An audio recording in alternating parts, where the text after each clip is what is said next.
है अगर गुरुवर का सानिध्य पाना तो विद्यासागर.गुरु पर जरूर आना। अब हम तीसरे धर्म में जो निष्णात हैं उनको याद करेंगे और अपने आप को थोड़ा सा क्या करेंगे, छाती ठोक करके हम इस धर्म के धनी हैं ऐसा न कहें, क्योंकि छाती ठोकने से ही लोग समझते हैं ये बहुत अच्छा है, यही हुआ। किंतु सरलता के क्षेत्र में और किसी को भी याद नहीं किया, यथा जात को याद किया और यथा जात को ही ज्यादा महत्व दिया और अंतरंग की तुलना कर सकते हैं तो यथा जात के साथ ही किया जा सकता और किसी के साथ नहीं।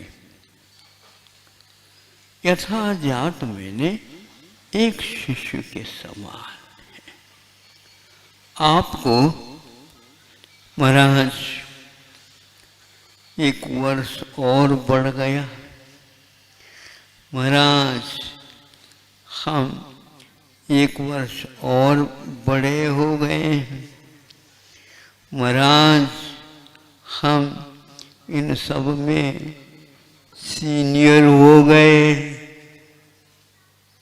आदि आदि ये उपाधि लगाना बंद कर दो। क्योंकि आज तो कुंद कुंद कह रहे हैं हम तो यथा जात को स्वीकारेंगे।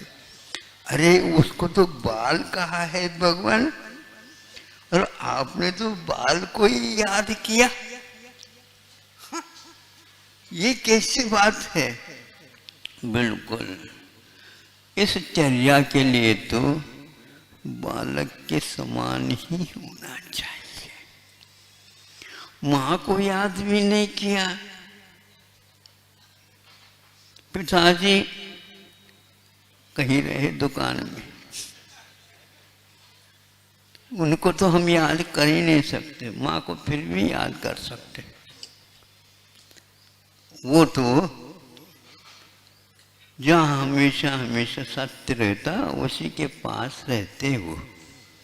धर्म काटा है ना, उन्हीं के हाथ में रहता है, इसलिए हम उनको तो याद नहीं करेंगे तो समय पर वो क्या करते हैं आप लोगों को मालूम है, क्योंकि आप तो दुकानदार तो है नहीं है, नहीं भी है तो ग्राहक तो है यार। तो ये क्या देखते हैं आप दुकानदार को, कैसे देखते हो? अरे भैया देखते देखते नहीं सुनते, देखते देखते क्या करते बोलो। वो बोलने की बात नहीं है महाराज, इसलिए तो हम कह रहे हैं। अब यदि सरलता के बारे में कुछ ढूंढना है तो कुंद कुंद देव ने कहा है तुम यथा जात बन जाओ। दिगंबर होने का अर्थ है यथा जात। अब यथा जात होने का अर्थ सीधा और सादा। हम कभी भी सीधा नहीं हो पाए, और जो सीधा नहीं है तो सादा भी नहीं चाहता, वह विशेष की ओर दृष्टि रखता है। चाहे कुछ भी देना पड़े करना पड़े, किंतु हम तो सामान्य के साथ नहीं चल सकते, विशेष है, इसलिए ध्यान रखो। एक हमने न्याय के ग्रंथ के पढ़ते समय क्षत्रियाः आगताः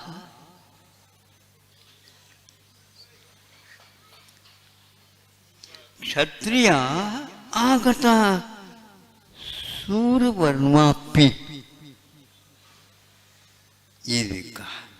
इसका अर्थ ये होता है सारे क्षत्रिय आ गए, मतलब वैश्यों को नहीं बुलाया गया था और शेष को कोई याद नहीं किया था, किंतु क्षत्रिय सारे आ गए। सर्वे क्षत्रिय आगता सूर्यवर्मापि।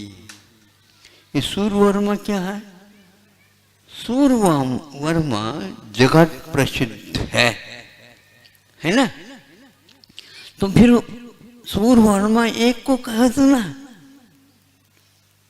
रहस्य ये है, जो प्रसिद्धि को प्राप्त करता है वो कहाँ पुरुष अपने प्रसिद्धि को प्राप्त करता है?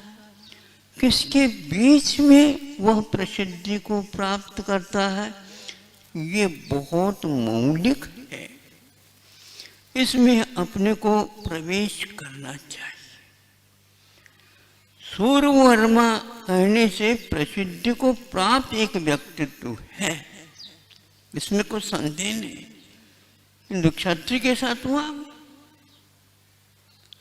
क्षत्रियों में जो नाम कमाया है उसको सूर्यवर्मा कहते हैं।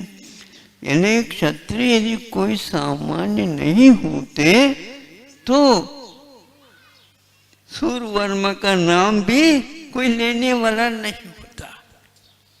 इसलिए आप लोग विशिष्ट बनना चाहते हो, परिशिष्ट की ओर देख लो। परिशिष्ट में क्या है? तालिका है।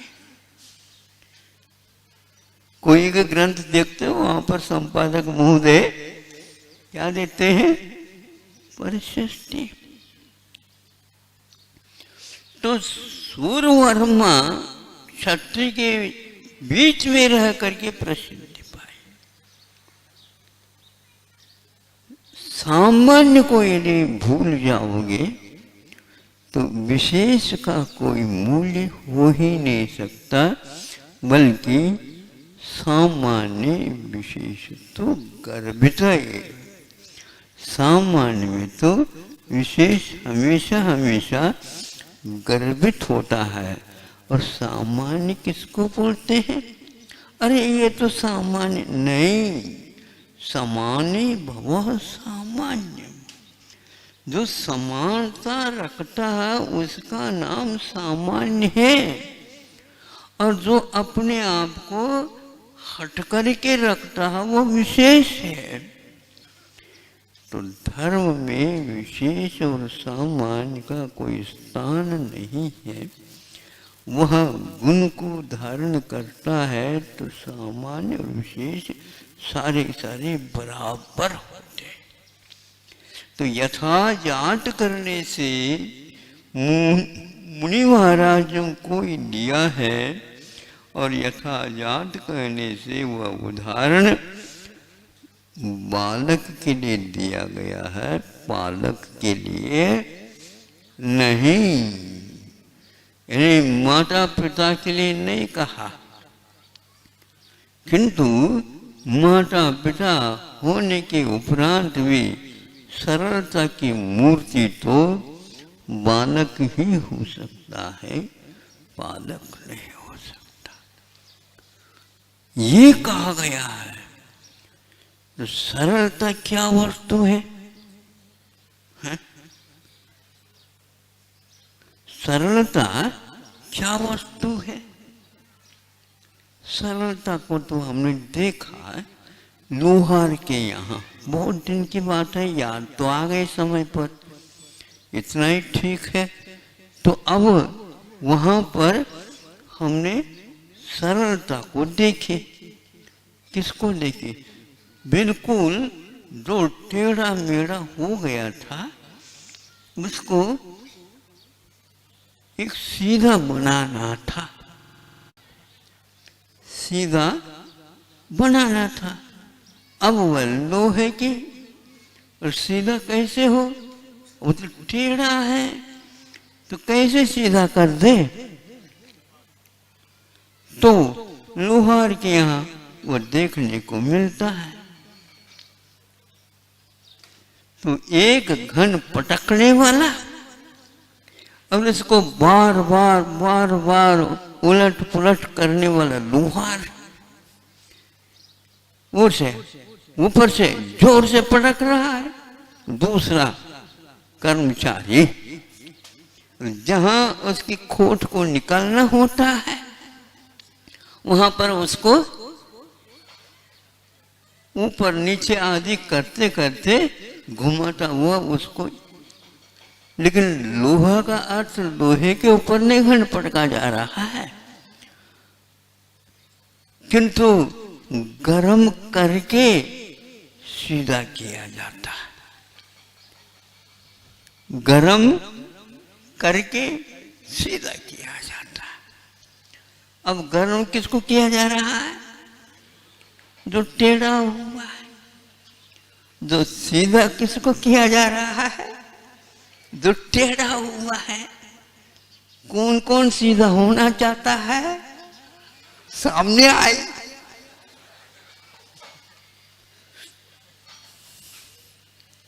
सामने आइए। कैसे आइए? ऐसे सामने नहीं लाया जाता। पहले धूकनी लगाओ, उसको तपाओ। कब से? अरे तुम तपा दे, जब तक मैं कहता हूं तब तक तपाते चली जाए। अब जो लोहा काला वर्ण का था, अब क्या होगा? वर्ण बदल दो, अपने वर्ण बदल दो। महाराज आशीर्वाद दे दो बेटे को, गोरा गोरा हो जाए।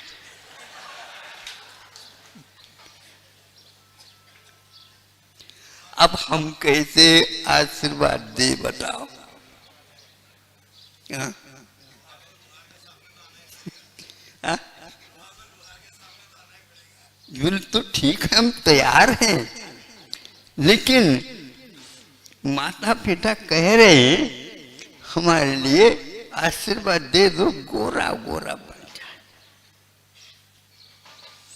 गोरा गोरा बनने के लिए तो आपको तपना होगा।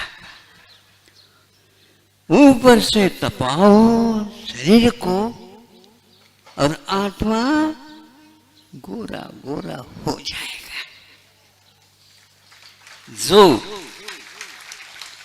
जो अनादिकाल से काला काला है, एक विशेषण दिया गया सप्तम पृथ्वी में, हाँ? काला काला भास दिया है। हाँ, अति काला ये दिया। ऐसा क्यों?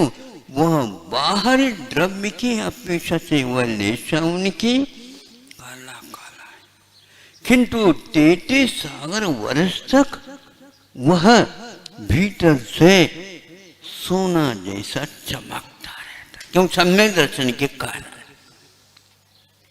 ऐसा कि ऊपर से काला होकर के भी भीतर से वह लोहा नहीं रहा, किंतु सम्यक दर्शन के कारण ऐसा वो बन गया।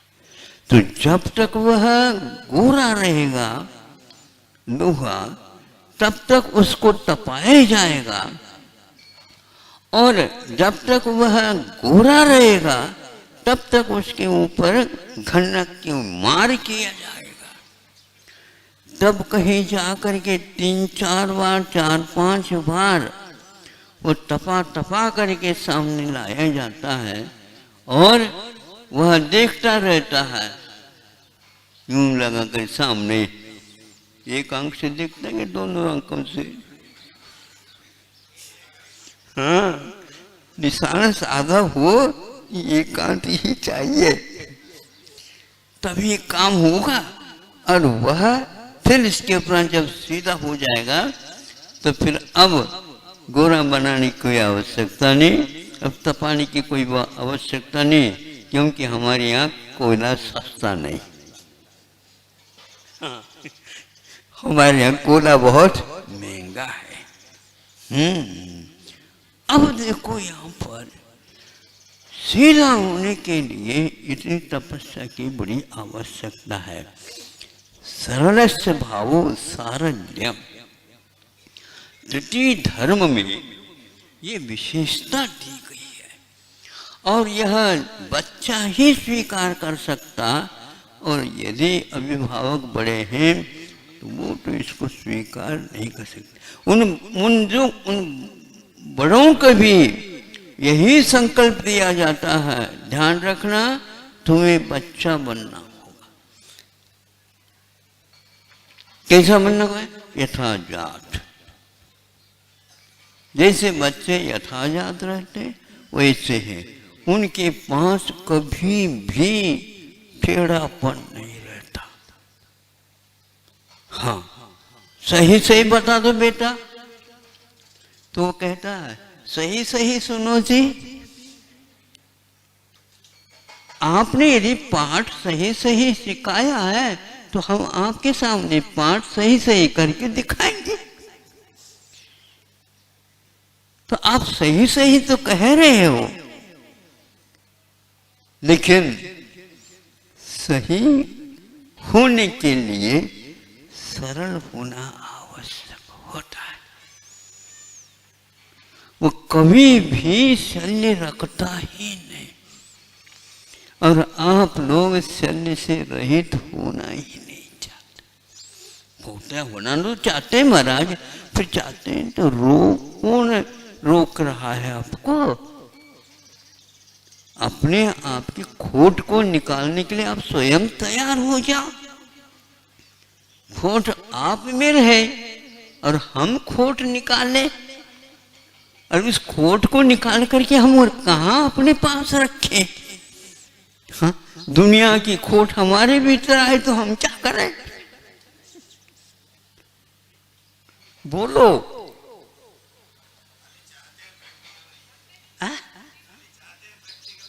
नहीं है? अच्छा, ये तो हमें इंग्लिश नहीं आऊ तो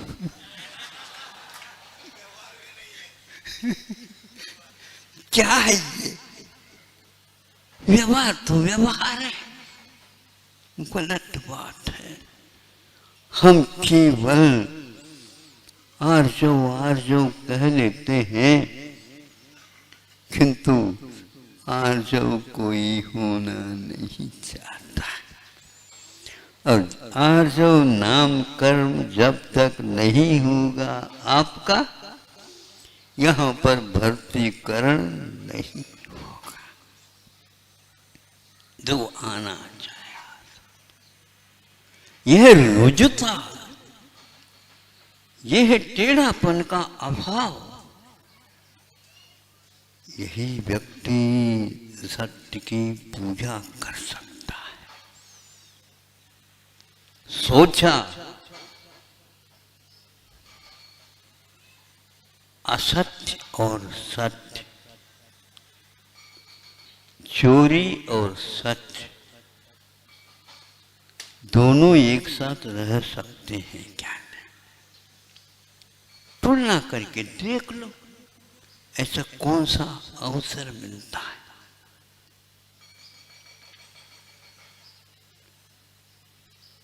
जब से हमने खबर पाई तब से हमारे यहाँ ये बात हुई ही नहीं। स्वप्न में भी हमारा असत्य का व्यवहार नहीं चलता, भूल करके भी, वो भी स्वप्न में। बिल्कुल ठीक कह रहे हो, स्वप्न में ही भूल करके आप असत्य नहीं बोलते, लेकिन आपका वचन नहीं बता रहा है। दिन की बात अलग है, दिन के बाद में हम थोड़े लिया, हम सपने में भी नहीं बोल सकते। तो आप बताओ, रुजुता सत्य के साथ रहेगा क्या असत्य के साथ रहेगा? ये प्रत्येक धर्म 10 एक सभी के में कोई एक का पालन करो, सबका पालन हुए बिना रह ही नहीं सकता। यथा जात रूह रम, इसके लिए उन्होंने कहा 4 प्रकार के उपकरण हैं मोक्ष मार्ग में। निर्दोष यथाजात स्वरूप को धारण करना, उसमें किसी प्रकार का दोषों का नहीं आने देना, इसी का नाम यथाजात स्वरूप ये उपकरण है। और यह सर्वप्रथम इसको स्वीकार करते हैं तो आगे के उपकरण काम में कर सकते हैं। और ये यदि स्वीकार करने के लिए तैयार नहीं है तो कह देते हैं भैया अभी आप थोड़ा सा अभ्यास करके देखो, अध्ययन करके नहीं। हमारे अध्ययन पहले नहीं कराते, पहले अभ्यास करो, बार बार तालीम दो। और तालीम लेने से पूर्व में मंच पर ना आओ, समझ रहे हो? मंच पर आना चाहते हो पहले तालीम ले लो। तालीम का अर्थ अभ्यास है, मंच का अर्थ अंतिम रूप है। फिर उस रूप को बदला नहीं जा सकता। तो सत्य के साथ सरलता और सरलता के साथ सत्य, झूठ पल नहीं सकता। इसलिए आप लोग अनुव्रत तो पालन कर सकते हो, बनती कोशिश हम इतना इसका पालन करेंगे और कोशिश तो जारी रहेगी हमारी। लेकिन बनती कोशिश का अर्थ क्या? एज पॉसिबल, जितना हो सके उतना तो हम पाल ले। हम आशीर्वाद दे ही दो, एक बार भरोसा तो रखो। हाँ, हमारा ये भरोसा आपके ऊपर हो और आपका इन वचनों के ऊपर भरोसा नहीं हो। देखो घर है, बार है। घर का अर्थ क्या होता है? घर है महाराज, घर बसाया जाता है। और बार बसाया नहीं जाता, बारी लगाई जाती। नहीं समझे? उसकी परिधि होती है, बाड़ी लगाई जाती है। हाँ, और वह बाड़ी खिसका खिसकी होती रहती है। बस इसी का नाम बाड़ी। तो घर और बार ये दोनों बातें हैं। पूर्णतः वह नहीं, जब पूर्ण हो जाता तो बाहर निकल जाता है, फिर बारी भी उसकी छूट जाती है। आप आंगन छोड़ोगे तो घर रख ही सकते हो, क्योंकि घर में प्रवेश करने के लिए आंगन ही तो होता है। उस आंगन को आप त्याग कर दोगे तो घर में प्रवेश कैसे पाओगे बताओ? इसलिए तालीम करो पहले बारी का, फिर इसके उपरांत घर में प्रवेश करो। घर तो आपका ही है। आज तक अपने घर में प्रवेश नहीं किए। और कई भजनकार हम तो कबहुन आज तक नहीं तो कबहुन निज घर आयो। आप कहाँ से आए? निज घर से, अपने घर से आए। अच्छा, अपने घर से आने के उपरांत लौटने के लिए गाड़ी क्यों ना आए? हाँ, हम तो 10 दिन के लिए आए। अच्छी बात, बहुत अच्छा है। 10 दिन की तालीम सही। 1 वर्ष में 10 दिन भी यदि होते हैं बहुत कुछ काम हो जाता है। और एक दिन को यदि आप पालते हैं फिर तो कहना ही क्या। अभी तो सुन रहे हैं, पसंद आए तो। पसंद और नापसंद कहाँ तक चलेगा? अब जब तक खरीदी नहीं होती तब तक तो चलता है। ऐसे ग्राहक यदि मान लो आपके दुकान पर आ जाए और आपके सामने सारे सारे ढेर लगा दे, एक के 10, एक के 10, एक के 10, ताकि बहुत दूर दूर से ग्राहक आया है। जब सारे सारे हो गए और तो सोचता कि और का तो कोई दुकान खाली होने को हो गया, सारे सारे जो जमा करके रखे थे वो सारे सारे नीचे उतर करके आ गए। पुनः उस प्रकार जमाना तो पसीना आ जाएगा। लेकिन फिर भी ग्राहक हाँ देख लेते हैं, अभी हमारे लायक तो इसमें कुछ। अब सही बताओ, अब उस समय उसके साथ बालक का व्यवहार करेंगे? महाराज ये कोने में लट रखा है,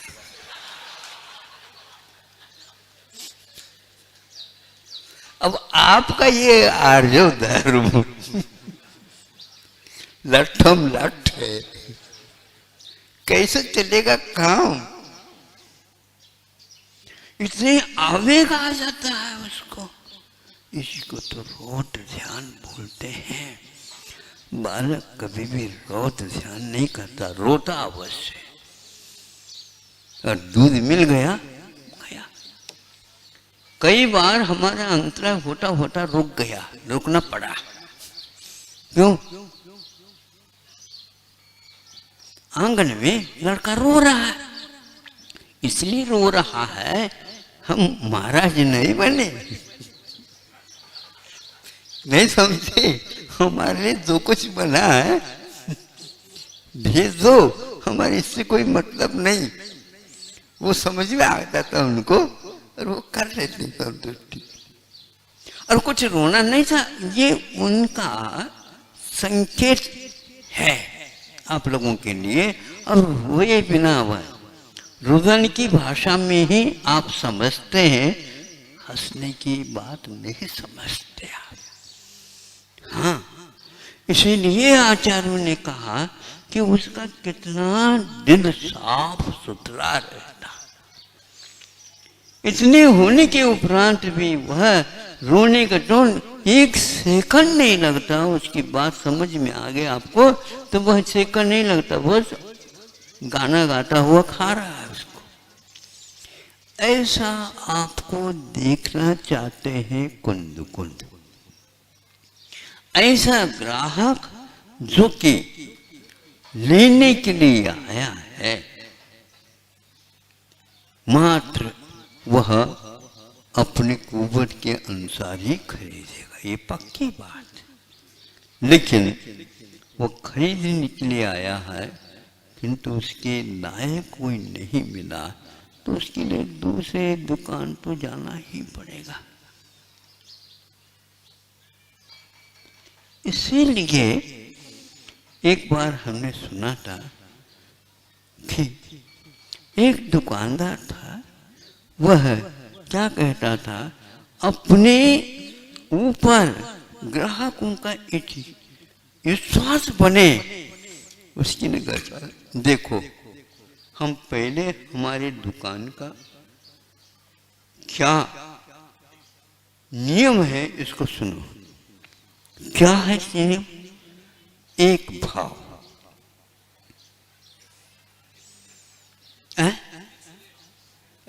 इंग्लिश है नहीं जानते। एक भाव, इसी का अनुवाद इंग्लिश में कर लो। हाँ, एक भाव।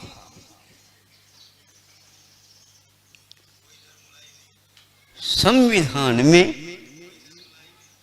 एक भाव रहता है, इसी का नाम संविधान है। हमारी दुकान में भाव चढ़ा करके उतार करके देने की बात नहीं लिखी है, और नीचे से बढ़ाते बढ़ाते ले जाना भी हमारी बात नहीं।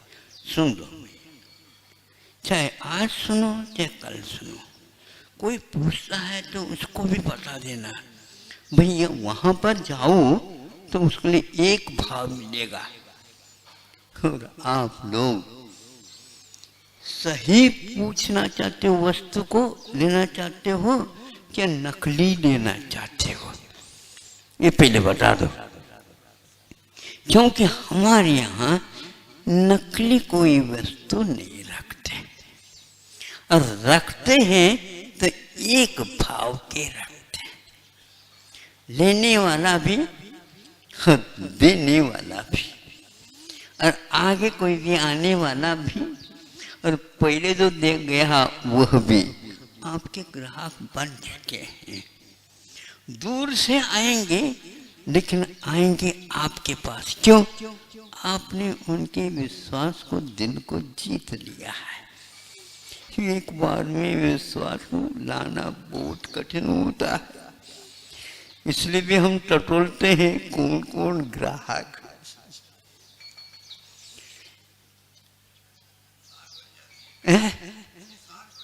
साथ तो ये ऐसा है, एकदम नहीं बनती, थोड़ा समय लगता है।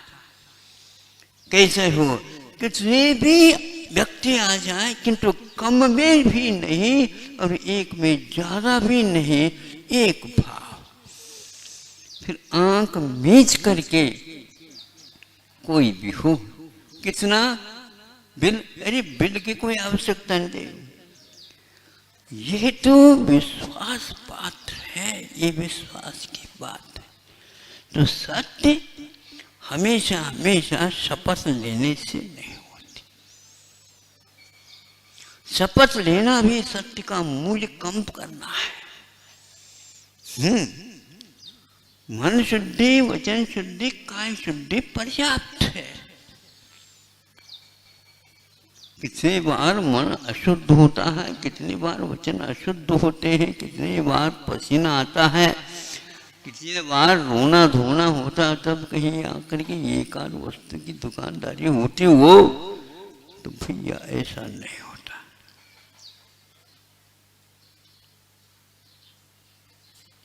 किसी ने कहा महाराज इस प्रकार यदि सत्य है तो जैनियों के यहाँ नहीं समझे, जैनियों की संख्या इतनी कम क्यों?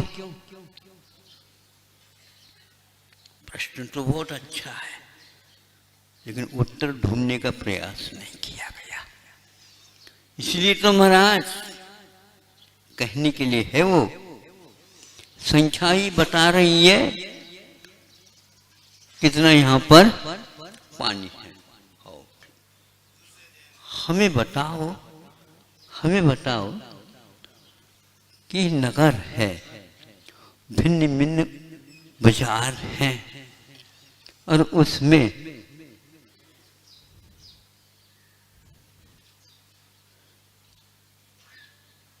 कहां पर ज्यादा भीड़ रहती बताओ?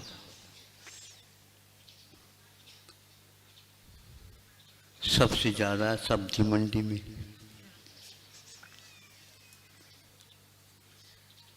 उसकी दुकान कितनी है? दुकान ही दुकान, जहाँ जाओ वहाँ पर नुक्कड़ पर मिलेंगे, ठेले और मिलेंगे। फिर बाद में पान की दुकान, वो भी हाल यही है, सबसे ज़्यादा वही कमा रहे। फिर इसके उपरांत किराना दुकान, उससे कम हो जाते, लेकिन वो भी बहुत काफ़ी मिलेंगे। फिर इसके उपरांत बर्तन की दुकान, बर्तन तो थोड़े बहुत तो देखना पड़ेगा, संख्या उसकी भी बहुत कम हो जाती। तो फिर ये बताओ चांदी और सोने की कितने आप पूरे पूछ रहे हो संख्या में?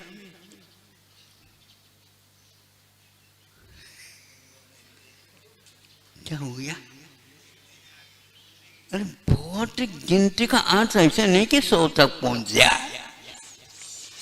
एक आध मैंने 1.5 दुकान रहे वहां पर, एक आध में। तो फिर हमें बताओ, सोना और चांदी की बात तो हो गई, हीरे मोती मानिक के, अरे महाराज क्या बताए, अब तो स्वप्न की बात हो गई, स्वप्न की बात हो गई और मिलना ही कठिन है। जब से सरकार ने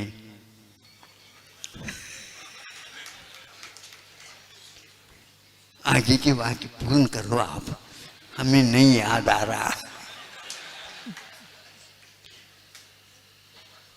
महाराज तो बस मतलब हीरे मोती मानी ये जवाहरात की दुकान महाराज एक भी मिल जाए तो भी पर्याप्त। तो हम आपके लिए ज़्यादा समझाना नहीं चाहते।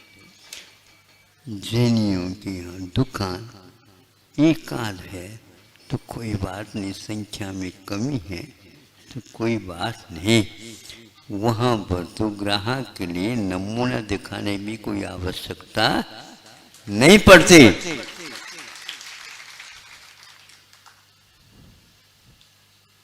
सब दुकानों के सामने नमूना नमूना नमूना रखे रहते हैं। हीरा जवाहरात के लिए नमूना नहीं दिखाया जाता।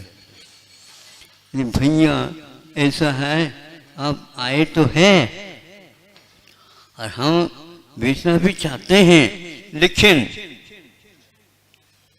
क्या है तो जो आप चाहते हैं उसका सौदा लगभग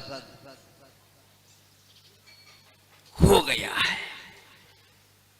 अभी अभी फोन आ गया है। हाँ, दुकान के पास, दुकानदार के पास ढूंढते आते हैं। दुकानदार ढूंढने के लिए कहीं निकलते नहीं।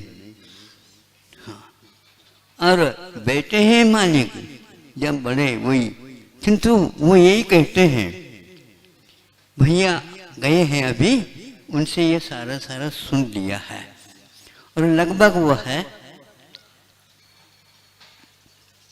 होने को है। नहीं नहीं नहीं ऐसा मत करो। तो कैसे करे बताओ, आप ही बताओ। लगभग सौदा हो चुका है। नहीं नहीं कहाँ से कितने में सौदा हो गया, कितने में? अब वो अभी नहीं बताना चाहता है कि वह ऐसे एकदम बेचने की बात भी नहीं है। हाँ, उसके लिए बहुत खड़े हैं। तो कहता अब तो चला गया है, अब जो कहो उसके लिए हम तैयार हैं, जो कहो हम इसके लिए तैयार हैं। देख लेते हैं भैया आ जाएगा। तो भैया वही सुन रहे हैं। ये सरलता है।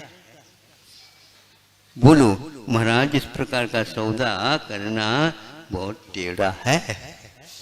मतलब टेढ़ा जितना होगा उतना ही कमाएगा, जितना सीधा सीधा होगा कच्चा नहीं मिलने वाला। हीरा कहे लाख हमारा मोल, वह हीरा ही बता देगा, बताने की कोई आवश्यकता नहीं। आप देख भर लो, मुंह में पानी आए बिना रह गए नहीं। और वह अपने आप ही बढ़ता ही जा रहा, उसका मूल्य घटने का कोई सवाल नहीं। फिर भी ग्राहक उसके लिए लालायित रहते हैं। ऐसा ये अनमोल यथा जात रूप है। इसको कौन लेना चाहेगा? बहुत कठिन है। और पहले इसके बारे में प्रवचन करना और विज्ञापन देने की कोई आवश्यकता नहीं है। ये तो जो खा पी करके मस्त है, नहीं समझे, अब धीरे धीरे बढ़ता ही जा रहा है धन, उन्हीं का ये काम होता है। एक महान नगर में कुछ ही यदि होते हैं तो भी पर्याप्त है। और उसमें भी नकली और असली इन दोनों के बीच में परख करना और कठिन है, और कठिन है।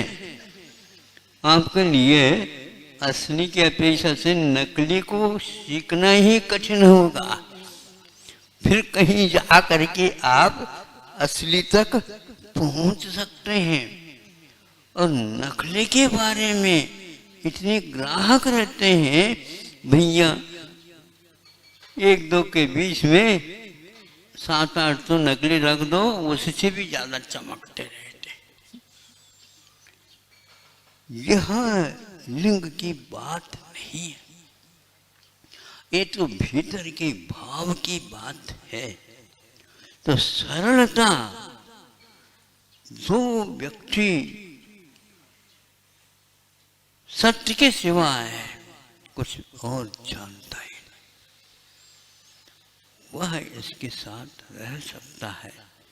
नहीं तो आप एक वर्ष में एक प्रवचन ही सही, जब आप उसको पहनने की बात करेंगे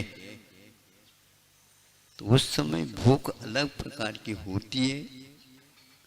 और जब तक आप उस भूख से युक्त नहीं होंगे, उसके बारे में बात करना भी ठीक नहीं लगता। इसलिए आचार्य कुंद देव ने, वह उपकरण है निर्दोष यथा जात रूप। फिर यह हो गया तो जैसे सम्यक दर्शन के बिना कर्म की निर्जरा नहीं होती, उसी प्रकार उस चारित्र के द्वारा कर्म निर्जरा नहीं होती, जब तक कि इसमें सरलता नहीं। तब अब जितने चाहो उतने वह कर्म निर्जरा हुए बिना रह नहीं सकते। अब उसको बढ़ाते जाइए, बढ़ाते जाइए। जितने हीरे में पहलू होते जाएंगे उतना ही उसका मूल्य बढ़ता जाएगा। कभी कहेगा नहीं कि हमारा मूल्य है। कभी भी यहाँ आज तो कोई ग्राहक नहीं आया, अरे भैया वर्षों के बाद भी एक ग्राहक आता है तो बेचने वाला भी मालूम मान और जो खरीदता है वो भी मालूम माला। अरे खरीद रहा और मालूम माल कैसे? वो आपके हाथ में देखते ही कई व्यक्ति कहते कहां से आया। एक भाव, समझे? एक भाव कितने में लिया? अरे क्या पूछते हो, कितने में? ये पूछने की बात है क्या? ये स्वयं बता रहा। हाँ इसलिए तो पूछ रहा हूं, पुनः पूछते रहते हो। कहां से ला ये पूछो, तो इसको भी बताने कोई आवश्यकता नहीं। कहां जाए? एक भाव नहीं समझे? जिसके पास लोभ नहीं है, यही एक लोभ है। असली वस्तु को असली व्यक्ति के पास जाने से ही उसका मूल्य और बढ़ेगा। जो भूखा है, चल रहा है, कुछ कमाना धमाना है ही नहीं और रोजगार की बात करता है, रोजमर्रा वही है, 70 साल से वही है। भारत में भी नहीं समझे? सारे के सारे मतदान तो ले लेते हैं, कोई भी व्यक्ति इनके रोजगार के लिए तैयार नहीं होता। अरे भैया क्या करें? भाई आप तो रोजगार में बाजरे से भी नीचे उतर रहे हो, तो हम हीरे मोती की क्या बात करें? ज्वार की बात है, ज्वार की बात कर रहे हो आप। कौन सी दुकान में क्या करना चाह रहे हो बताओ? हम एक मुट्ठी भर दे दो, काय की? हीरे की एक मुट्ठी दे दो। नहीं, सोने का मूल्य हो सकता है, चांदी का मूल्य हो सकता है और कई प्रकार के धातुओं का मूल्य हो सकता है, सबका मूल्य हो सकता है, किंतु हीरे का मूल्य आज तक निश्चित नहीं किया गया है। सरलता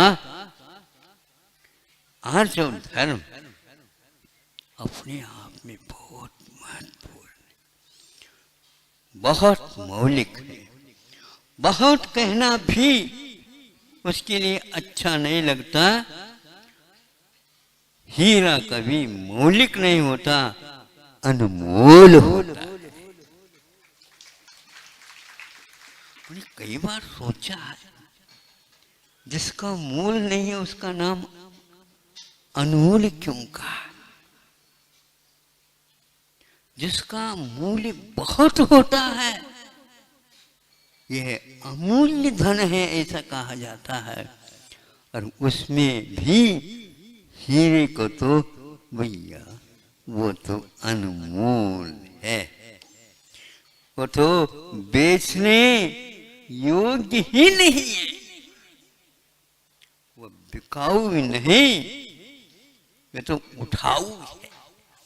इसको देखते ही ग्राहक उठाना चाहेंगे और जो मांगते हैं आप ले लो। तो यह हीरे की दुकान है। आप नीचे से ऊपर तक चले जाओगे, एक भाव, चाहे चतुर्थ काल हो चाहे पंचम काल हो, चाहे प्रौढ़ आए चाहे बालक आए, चाहे विद्वान आए चाहे अपढ़ आए, क्या है? अनमोल है। मूल्य मत पूछो, वह तो अनमोल है। अनार्य फल प्राप्त है। चढ़ा रहे हैं अर्घ और अनार्य को आप चाह रहे हैं।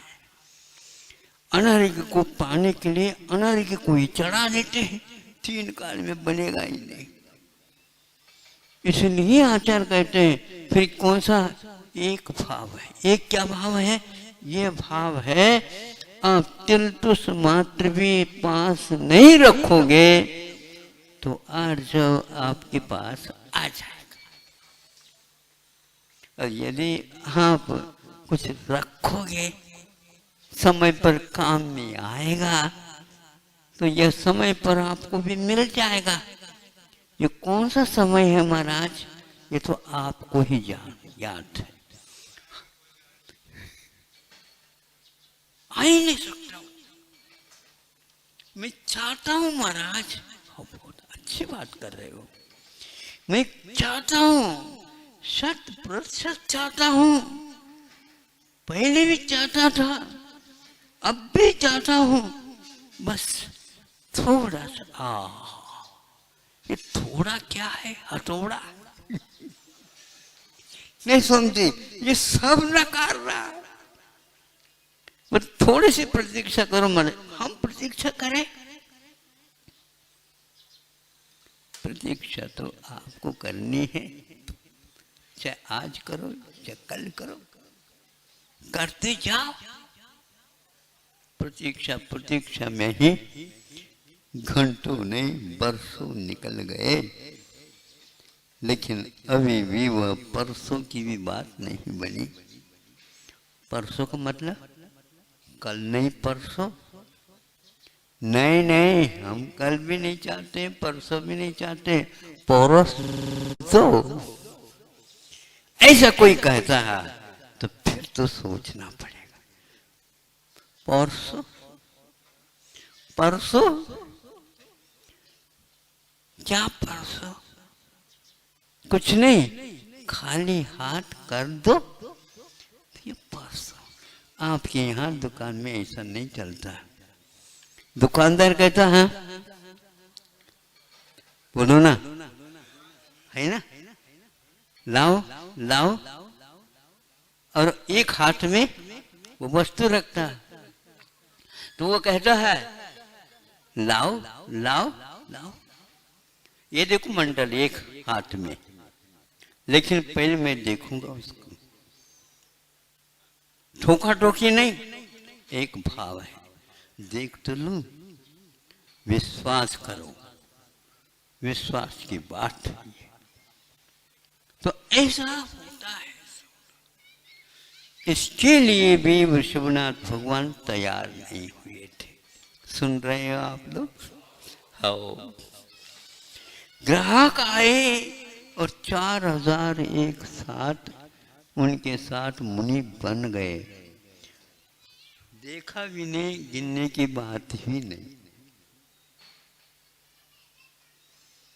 विनती हो गई, सब कुछ हो गई, उन्हें जैसे बन गए।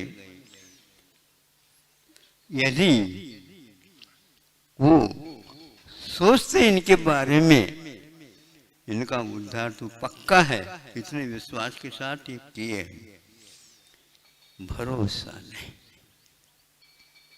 और उनके लिए कोई भी सारा संकेत नहीं दिया। और उनका एक ही काम था, एक भाव। जब तक केवल ज्ञान नहीं होगा तब तक किसी से वार्ता होगी नहीं। और वार्ता भी होगी तो किसी की भाषा में नहीं होगी।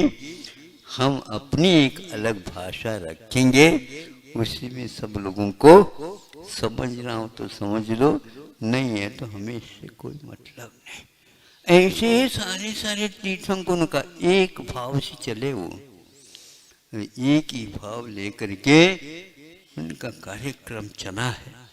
आप लोगों ने एक ही भाव के साथ इस प्रवचन को सुने, सत्य के साथ, चोरी के अथवा असत्य के साथ रुजता आर्जव धर्म की व्याप्ति नहीं है। यथाजात ये एक उपकरण है, जो निर्दोष उपकरण रखो, आपका काम होगा। दूसरा विनय है या गुरुवैन है, गुरुओं के वचन। इसके अलावा ये शास्त्र के अलावा गुरुओं के वचन अपने समय पर बहुत जल्दी समझ में आ सकते हैं। उनका क्या कहना था तो इससे बहुत समझ में आ जाता है। और विनय मोक्ष मार्ग में विशेष रूप से विनय का हाथ है। फिर अंतिम एक उपकरण है सूत्रध्ययनम, सूत्र का अध्ययन करना। ये चारों जिसके पास है उसके लिए पांचवें उपकरण किसी ने बताए नहीं, इसकी कोई आवश्यकता नहीं। तब कहीं जाकर के यह मार्ग चलता है। मार्ग को चलाने से नहीं चलता, मार्ग पर चलने से चलता है। अहिंसा परमो धर्म। आचार्य गुरुवर श्री विद्यासागर जी महामुनिराज की। चिंता मन चिंतित वस्तुदाने स्वामंत होना।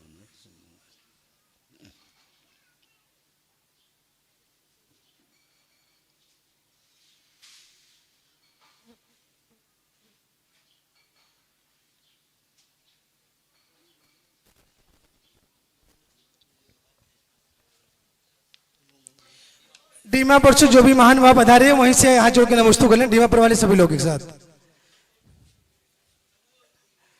प्रतिदिन प्रातः 7:40 से तत्वासूत के एक अध्याय पर यहाँ पर वाचना होती है। दोपहर में 2:30 बजे से 10 अध्यायों का वाचन होता है और 3 बजे से पारस चैनल पर